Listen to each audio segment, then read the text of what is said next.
रूस यूक्रेन युद्ध में अमेरिका यूक्रेन की हथियारों से लेकर रुपयों पैसों तक की मदद कर रहा है, या यूं कहें कि मैदान यूक्रेन का और जंग अमेरिका और रूस के बीच हो रही है। हालांकि ये जंग सीधी नहीं है।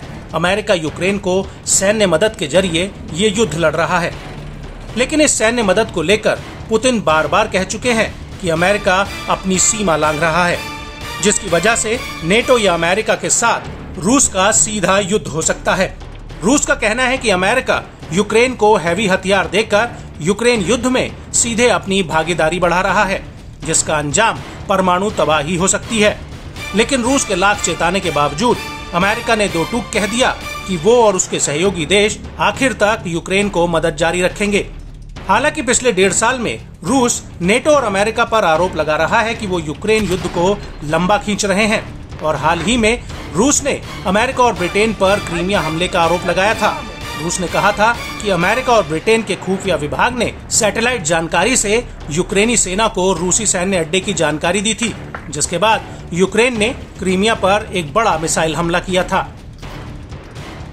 लेकिन अब अमेरिका का बेहद ही चौंकाने वाला बयान सामने आया है। वो ये कि वो सीधे रूस से नहीं टकराएगा, और इसी को लेकर अमेरिकी राष्ट्रपति जो बाइडेन ने एक बड़ा बयान दिया है।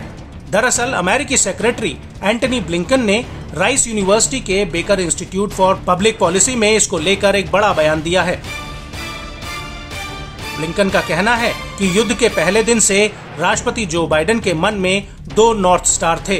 पहला, हम ये सुनिश्चित करें कि हम यूक्रेन की मदद के लिए हर संभव प्रयास करें और अन्य देशों को भी इसके लिए साथ लेकर आएं। लेकिन दूसरी तरफ रूस से सीधे टकराव से बचा जाए, क्योंकि संभावित रूप से ये वो टकराव होगा जिसे कोई नहीं चाहता, और ये अमेरिकी लोगों की सुरक्षा के लिए अच्छा नहीं होगा। लेकिन अचानक बाइडेन की ओर से इस तरह का बयान आने के पीछे जानकार इस राजनीतिक उलटफेर को पुतिन की जीत के रूप में देख रहे हैं। हालांकि बाइडेन के इस समय दिए गए इस बयान के पीछे कुछ और भी कारण हो सकते हैं। हाल ही में संसद का शटडाउन और यूक्रेन को मदद में कटौती की गई है। नेटो देशों के हथियारों के भंडार खाली हो रहे हैं। ब्रिटेन ने भी कहा कि उसका सैन्य भंडार खत्म हो रहा है। यूक्रेन संकट को सही से संभाल नहीं पाने को लेकर बाइडेन पर विपक्ष लगातार हमलावर है। 2024 में होने वाले चुनाव के कारण राष्ट्रपति बाइडेन फूंक फूंक कर कदम रख रहे हैं। आपको बता दें कि हाल ही में यूक्रेन के राष्ट्रपति वोलोदिमीर ज़ेलेंस्की ने अमेरिका का दौरा किया था, जहां पर उन्होंने राष्ट्रपति जो बाइडेन और अमेरिकी संसद के स्पीकर और कई सांसदों से मुलाकात की थी। इस दौरान अमेरिका ने यूक्रेन को $32.5 करोड़ की सैन्य सहायता देने का ऐलान किया था। इसके अलावा जर्मनी के केल institute for the world economy के मुताबिक युद्ध की शुरुआत से लेकर अब तक बाइडेन प्रशासन और अमेरिकी संसद $75 अरब से ज्यादा की मदद यूक्रेन को डाइवर्ट कर चुका है। इस मदद में सैन्य और मानवीय दोनों ही सपोर्ट शामिल हैं।